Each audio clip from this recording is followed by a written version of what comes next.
Thank you and good morning. There's only, I'm the third of three speakers and we have a panel after me and then we have lunch. I'm going to take you on a little bit of a journey. I'm going to introduce DSM to you. Many of you in this room may not be aware of who DSM is. I'm going to take you through a little bit about our strategy and then I'm going to show some examples of what we're doing to enable a circular world. Hopefully it'll be as good as my previous speakers from Kaya and from Gogoro, who shared, I think, a brilliant example of what they're doing, either from a disruptive point of view or even from an innovative point of view. Now, the theme for us three speakers was pioneers or pioneering. I actually think my compliments to Taiwan. When we looked at that video this morning, Charles, that you put up, that really shows me that you are the pioneers. I think we see it in the DNA, I think, of Taiwan, and it's very inspirational to come to somewhere like this and actually see what you've done over real time and you are continuing to do in your country, so congratulations. A little bit of a history lesson. So DSM, the acronym DSM stands for Dutch State Mines. It's true, over 100 years ago, we were a coal mining company. But over time, we've transformed ourselves. We've evolved considerably. From coal mining, we went to bulk chemicals, bulk petrochemicals. So now we find ourselves as a science-based business and a leader in health, nutrition, and sustainable living. I'll go a little bit deeper into the business segments a little later, but we've gone through a massive transformation, and that transformation continues through the ages. The quote at the top of the screen you see is from our CEO, Feike Sijbesma. He wants to be sure that business is on the hook.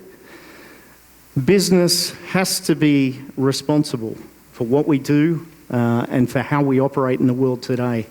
Building on top of some of Professor's points this morning, we can see there's several themes coming through that are quite destructive for the planet and destructive for the human race as well. We can see over 800 million people that are heading towards hunger or obesity in both developed and underdeveloped economies. As businesses, we need to address that and find solutions for dealing with that problem. The climate change epidemic is well known, it's well regaled. Over 140 million people from either sub-Saharan Africa, from Asia, from Latin America, will need to be relocated because of the impact of climate change, whether it be rising sea levels, whether it be temperatures, and that's going to have a massive strain on infrastructures and economies alike. And finally, we've heard today that 92% of our vehicles' time sits idle in Europe.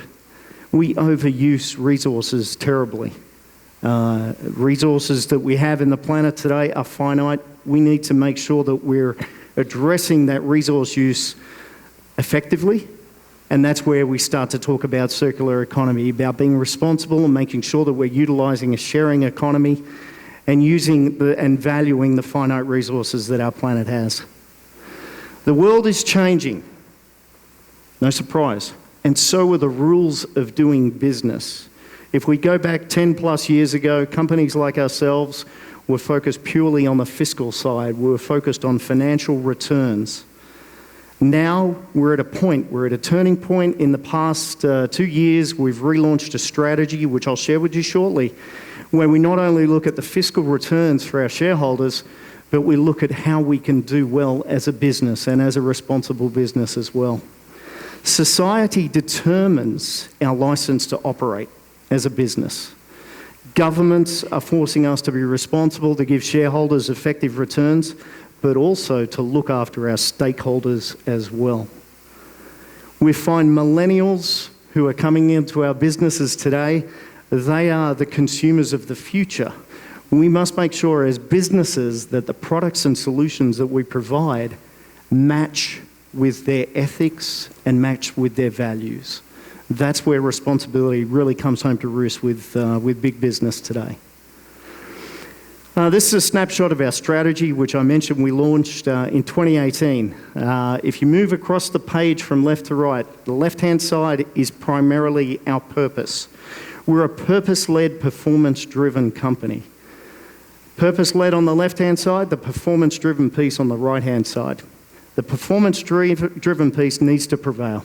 We need to make sure that we're providing returns for our shareholders, but most importantly, the add that we've had to our business on the left-hand side, our strategy has evolved. We've gone back to the megatrends and we've gone back to the SDGs.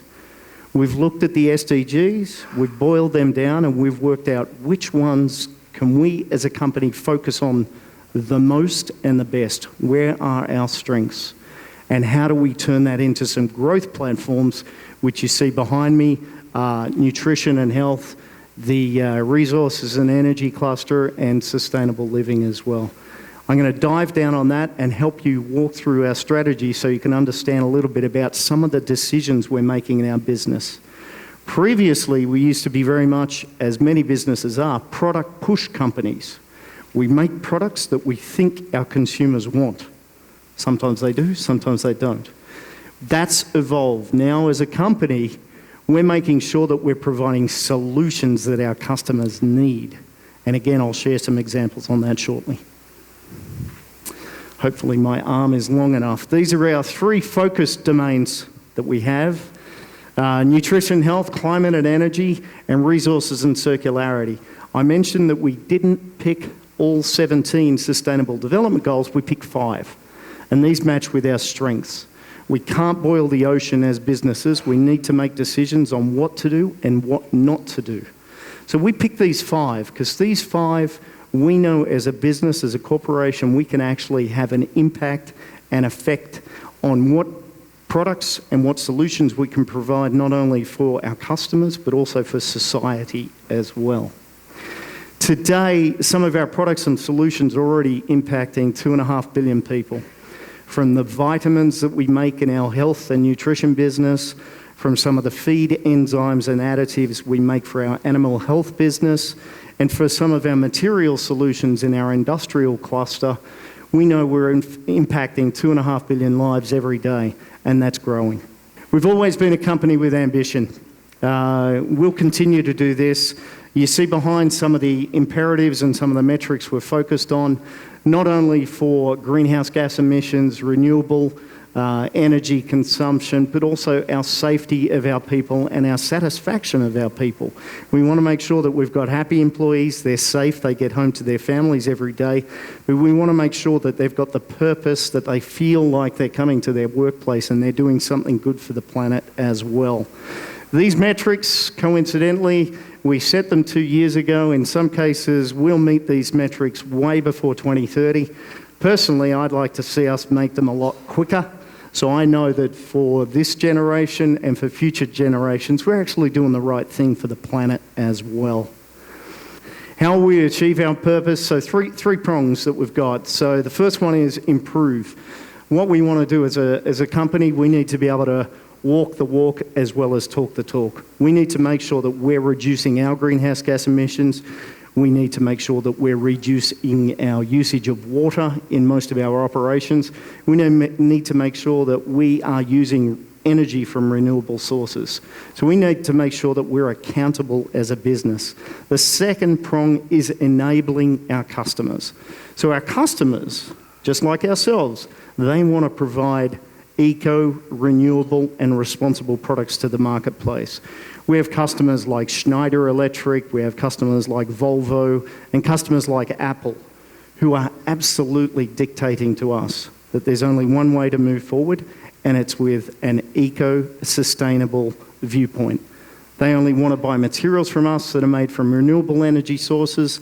They only want to buy materials that are made by us from bio or recyclable sources. They are dictating our business model for the future.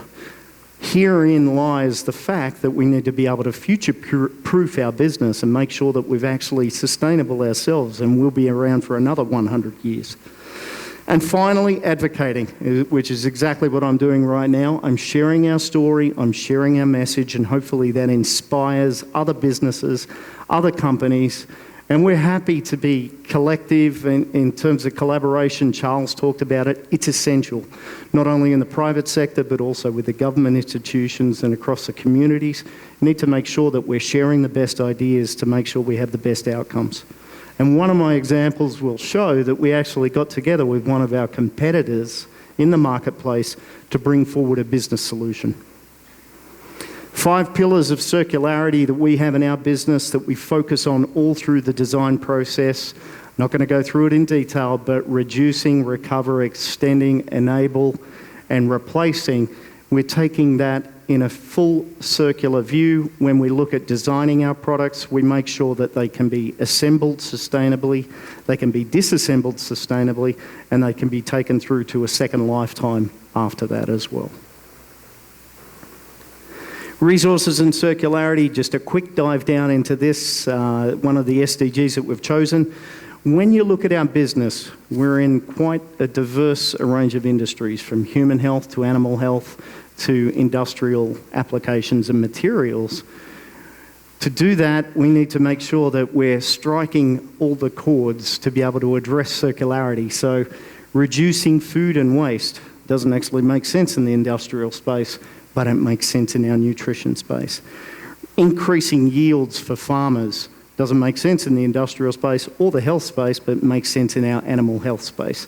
So we need to make sure that when we're charting the course for our product development internally, we need to make sure that we're addressing all of the needs which talk to circular and responsible consumption. So now I've got a couple of examples that I'll just take you through. The first one we have is Niaga. It's probably a name no one in this room except for Guy is probably familiar with, and Charles. Okay, 2, fantastic. Oh, 3, 4, oh my gosh, stop it. 5, all right, it's good. Niaga is a floor covering solution that we've created. We created it in the last 5 years. When you think of floor coverings, carpets, exactly what we have here, these are terribly complex products. They're made of different layers of nylon, of wool, of polyester. There's some latex in there. In some cases, there might even be bitumen in there as well. Now, to be able to bring this into a circular theatre, it's impossible to disassemble that and actually get a second lifetime out of it. So we've worked with the Niaga product to make sure we've got a polyester layer, a polyester glue, and a polyester back. So we can use it again and again and again. It can be recycled. Carpet and floor coverings, you can see, is one of the top 5 landfill materials. I think it's in excess of 5% of all landfill in the US is carpet and floor coverings, because it needs to be dumped, it needs to be incinerated, it cannot be reused again. So we've found a business opportunity out of a community and a society problem that exists. The second one I want to talk about is Aculon Repurposed. Charles talked about fishing nets. So we've got a little program that we've been working on for over 10 years now in India, where today fishing nets account for at least 10% of all plastics waste in the oceans. In the oceans today, there's over 600,000 tonnes of fishing nets that are floating around. This is called ghost nets or ghost gear. They're damaged, they're fractured, and they're floating around, and they're causing havoc for marine diversity and for wildlife, and also for shipping as well. We've got a program in India where we incentivise the fishermen to pull back some of these waste nets. So today we pull about 3,000 tonne of nets off the coasts of India. We bring them back, we clean them, we granulate them, and we give them a second lifetime. It's a very simple model, but the indirect benefits are vast. Not only do we get a nice clean feedstock of material, which means we don't need to use fossil fuels as our feedstock, but we're also helping a community on the coast of India. We've created, indirectly, we've created 300 jobs, and we've created income for these people as well, to go on and live their own sustainable lives as well. So a great story. one that I'd love to do in Vietnam, Indonesia, Taiwan, Malaysia. Every area in Southeast Asia that has a coastline has this problem. And we've all seen the photographs of turtles with fishing nets around their necks. It's not a very good look. The third one I want to introduce to you is DSM Endurance Backsheet. And I saw outside Taiwan Sugar is keen to put some solar panels up, so we will talk with you. Today, backsheets, laminated backsheet materials, are used at the rate of about 3,000 to 5,000 tonnes a year. They are non-recyclable. Over their lifetime, they contain fluorine compounds. If you burn them, they will emit noxious, volatile organic compounds.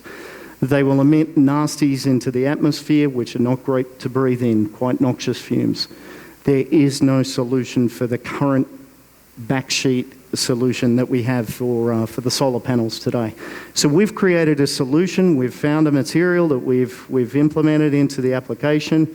No difference in performance. It's a backsheet behind the panel, okay? It's a frame. It just sits there.